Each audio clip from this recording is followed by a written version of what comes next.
Imagine a futuristic train flying at over 500 kilometers per hour through the Japanese Alps, levitating silently above its tracks. This isn't science fiction. It's the Chuo Shinkansen Maglev line, Japan's most ambitious infrastructure project to date. With an estimated price tag of around 9 trillion yen, about $64 to $80 billion, this high-speed railway promises to whisk passengers from Tokyo to Nagoya in just 40 minutes, less than half the current travel time. The Maglev line, also called the linear Chuo Shinkansen, will eventually extend to Osaka, connecting Japan's three largest metropolitan areas in under an hour. It's a monumental undertaking, the largest construction project in Japan's modern history, involving deep mountain tunnels and cutting-edge technology. But behind the awe-inspiring engineering and political fanfare, a dark secret lurked. In 2018, this crowning national project became the center of a shocking scandal. The top four construction giants of Japan were caught colluding in a bid-rigging conspiracy. These companies, Kojima, Shimizu, Taisei, and Obayashi, had formed a clandestine cartel to rig bids and carve up the Maglev construction contracts among themselves. It was a tale of systemic collusion at the highest levels of Japan Inc., where cozy relationships and backroom deals trumped fair competition. How did the world's fastest train project get entangled in an old-school cartel? And what does this scandal reveal about the deeper culture of Japan's construction industry? Let's break down the story step by step. To understand the scandal, we first need to appreciate the immense scale and ambition of the Maglev project. The Chuo Shinkansen line is not just another bullet train. It represents a leap in technology. Using superconducting magnetic levitation (SC Maglev), the trains will float above the tracks, virtually eliminating friction. In trials, the Maglev has achieved world record speeds of 603 km per hour, though in service it's planned for around 500 km per hour.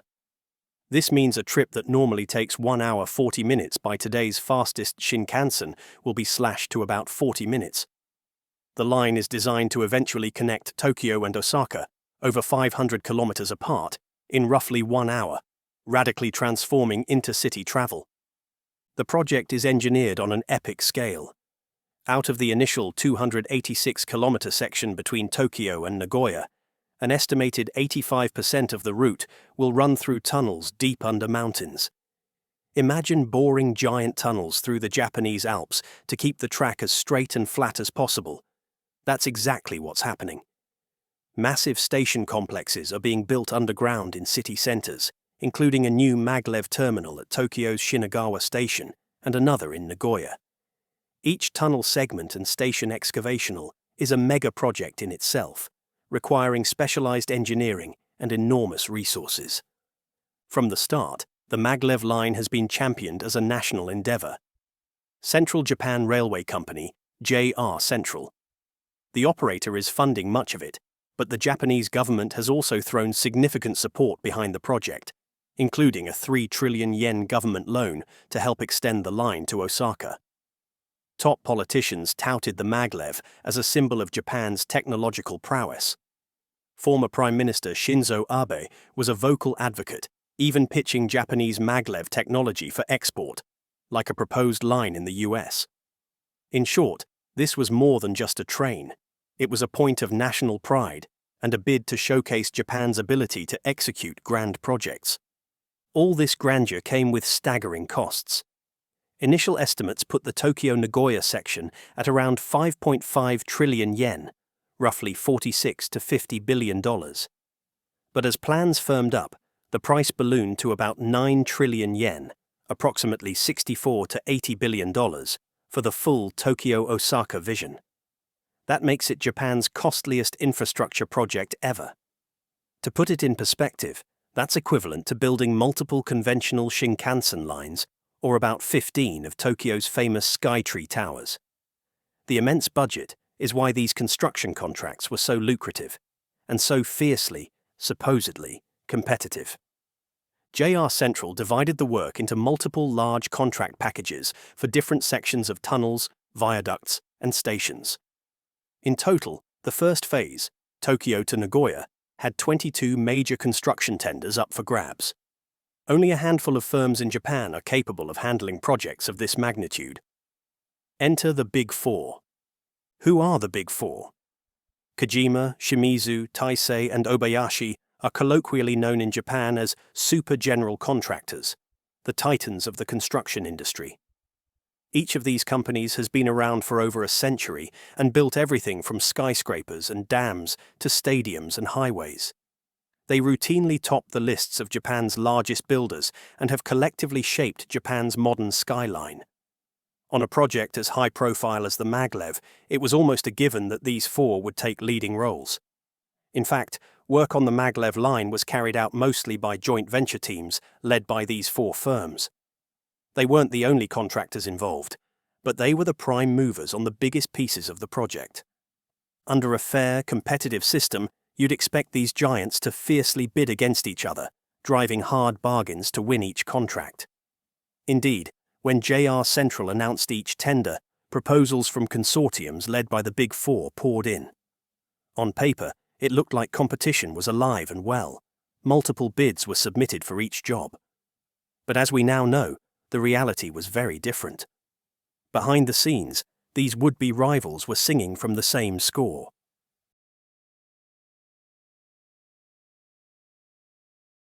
In December 2017, revelations began to surface that something was rotten in the bidding process. It turned out that for years, the executives of Kojima, Shimizu, Taisei, and Obayashi had been conducting secret meetings to rig the bids. This kind of collusive bidding is so common in Japan that it even has a name: dango, tanhei.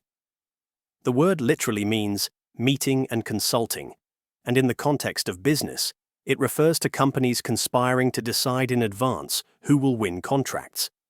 Essentially, it's a cartel, a way to eliminate real competition by meeting in backrooms to confer and agree on winners. According to investigators, senior managers from the Big Four met regularly in Tokyo restaurants to carve up the Maglev construction work among themselves. They held these covert gatherings around 2014 to 2015, just as JR Central was evaluating bids for the first set of contracts. Their goal? To ensure each company got a substantial share of the 9 trillion yen pie without having to undercut each other's prices. In essence, they formed a Big Four club to predetermine winners for each major contract package. How exactly did the bid rigging work? Based on court testimony and investigation reports, it went something like this: pre-assigning the winner. Before a tender officially opened, the four firms would informally decide which one of them would win that contract. These decisions were made behind closed doors, often via the secret meetings of executives. For example, they might agree Package A, say a tunnel section, will be taken by Taisei, Package B, a station project, will go to Kojima, and so on. Coordinating bid prices. Once they agreed who the designated winner was, they would also coordinate on bid amounts. The chosen firm would prepare a bid at a comfortable high price, ensuring a hefty profit margin, and the others would submit deliberately higher bids. This way, the selected company wins without having to offer the lowest possible price, since all the competing bids were even higher. It maintains an illusion of competition while guaranteeing a win. Investigators later found that the bids were often clustered within a narrow band, suggesting price sharing. In classic collusion fashion, other firms acted as dummy competitors, submitting higher bids to give a false appearance of a fair contest. Dividing the spoils. Crucially, they spread these win assignments out so that each of the four companies got a roughly equal portion of the contracts over time. If Obayashi was slated to win one big tunnel project, Kojima would take the next, then Shimizu, then Taisei, and so forth. Indeed, when the dust settled on the initial bidding rounds, Obayashi, Shimizu, and Taisei each ended up winning 4 contracts apiece, and Kojima won 3. Each got their turn at the trough, in line with the old dango tradition of taking turns so no one starves. The remaining smaller packages were likely handled by other contractors or joint ventures, often still involving these 4 in some capacity. Covering their tracks. The conspirators knew their actions were illegal under Japan's Anti-Monopoly Act, so they took steps to avoid detection. The meetings were discreet, private rooms in restaurants rather than company offices. They kept communication off official records as much as possible. However, some evidence eventually emerged, possibly through emails, insider testimonies, or irregular bidding patterns, that raised red flags to authorities. Why would these powerful, reputable firms engage in such brazen collusion? Simply put, to protect their profits and reduce uncertainty. Major public works bids can be a winner-takes-all gamble.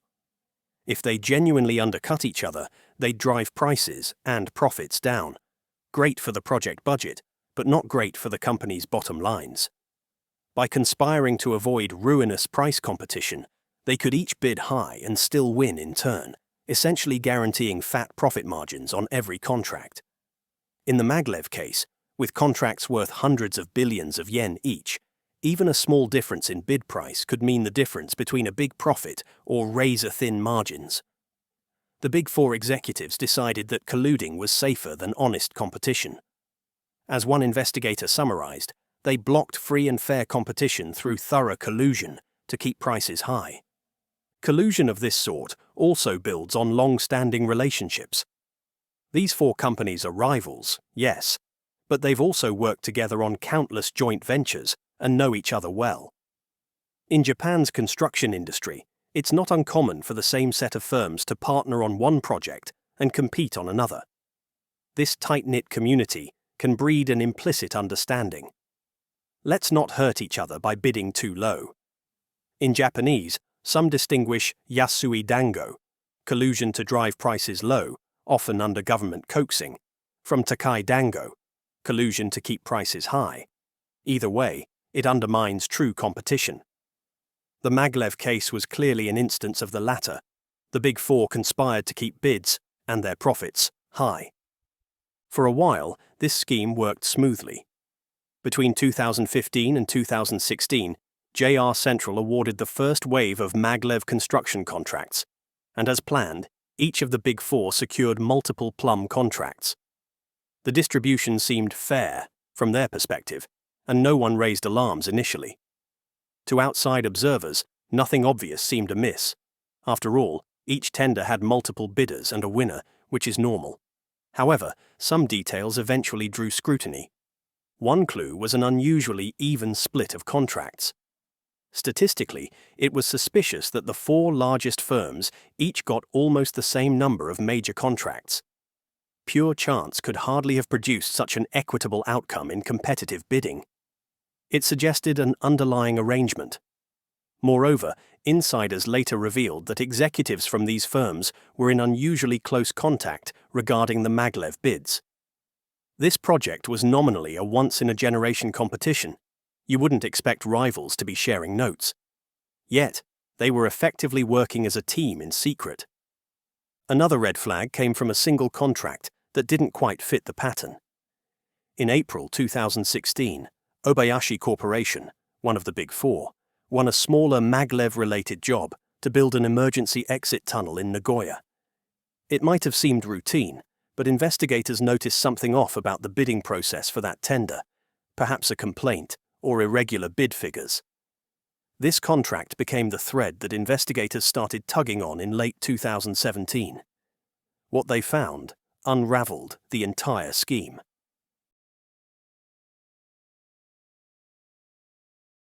In December 2017, Japan's media flashed news of an unusual raid. Officials from the Tokyo District Public Prosecutor's Special Investigation Squad, along with Japan Fair Trade Commission (JFTC) officers, stormed the headquarters of Kojima and Shimizu in Tokyo. Carrying briefcases and dressed in dark suits as seen in the footage, the investigators entered the offices, not unlike a scene from a corporate crime drama.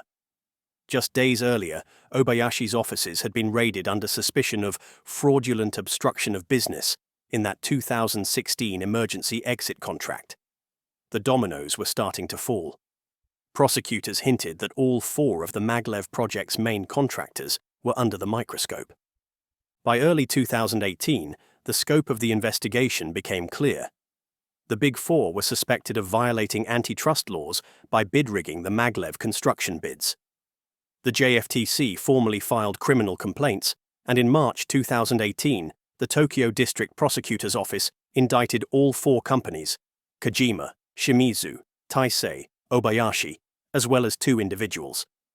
Those individuals were high-ranking executives: Takashi Okawa, a former managing director of Taisei, and Ichiro Osawa, a civil engineering division manager at Kojima.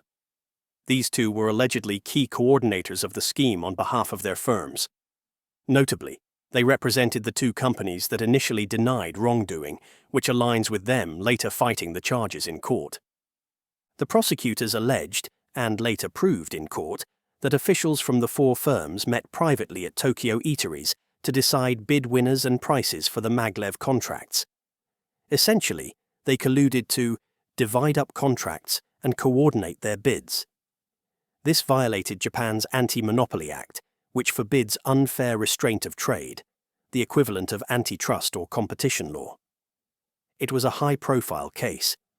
These were some of Japan's most storied companies, now being formally accused of cartel behavior on a flagship national project. As the investigation proceeded, a fascinating split emerged among the accused. Obayashi and Shimizu chose to come clean and cooperate, while Kojima and Taisei insisted on their innocence. This split decision had significant consequences. Obayashi Corporation, which had been the first raided, apparently quickly confessed its involvement to the JFTC under Japan's leniency. By admitting guilt early, Obayashi dramatically reduced its penalties. In fact, reports indicate Obayashi's early admission meant it avoided some fines entirely under FTC leniency rules. The company issued a public statement accepting responsibility and vowing to prevent future misconduct. Its president, Toru Shiraishi, announced he would step down to take responsibility, effective March 2018, a move to renew the top management at the scandal-tainted firm. Shimizu Corporation initially was raided the same day as Kojima in December 2017. Soon after, Shimizu also decided to admit involvement. By February 2018, Shimizu followed Obayashi in confessing to regulators that it had participated in the bid coordination. This made Shimizu the second applicant under leniency, which also likely reduced its fines. Shimizu called the collusion regrettable and promised internal reforms. Kojima and Taisei, in contrast, denied the accusations from the start and opted to fight the charges in court. Their stance was essentially, "We did nothing illegal." Perhaps they hoped the evidence would not be enough to convict, or they believed they could argue that any contacts were routine industry practice. As a result, Kojima and Taisei did not qualify for any leniency. They faced full prosecution and, if found guilty, potentially harsher financial penalties. The JFTC indicated non-cooperating firms could face a surcharge of 10% of relevant sales, rising to 15% for the ringleader. While the legal battles were unfolding, public and political fallout was swift. In the wake of the indictments, the organizing committee of the Tokyo 2020 Olympics barred Taisei and Kojima from bidding on new Olympic-related construction projects. Both firms were involved in building Olympic venues, so this was a significant rebuke. The Tokyo Metropolitan Government likewise suspended those companies from participating in city public works for a period. These suspensions sent a message. If you collude on one public project, you risk being frozen out of others. However, it also raised practical concerns. Japan had limited contractors capable of handling big projects, so authorities quietly noted they might allow these firms back in if their participation is desperately needed to meet deadlines. In other words, punishing them was important, but not to the extent of derailing other critical projects. By late 2018, the first judgments arrived. In October 2018, the Tokyo District Court found Obayashi and Shimizu guilty, based on their admissions, and levied fines: 200 million yen on Obayashi and 180 million yen on Shimizu, approximately $1.8 million and $1.6 million. These fines were relatively modest, thanks to their cooperation, they were substantially reduced from what they could have been. The judge lambasted the collusion for having prevented fair and free competition on a major national project, but acknowledged the company's guilty pleas and efforts to reform. The verdict for Obayashi and Shimizu essentially wrapped up their part of the case. A criminal record for antitrust violation, fines, which frankly were a drop in the bucket compared to an $80 billion project, and a dent in their reputations. Both firms pledged to regain public trust and implement compliance measures.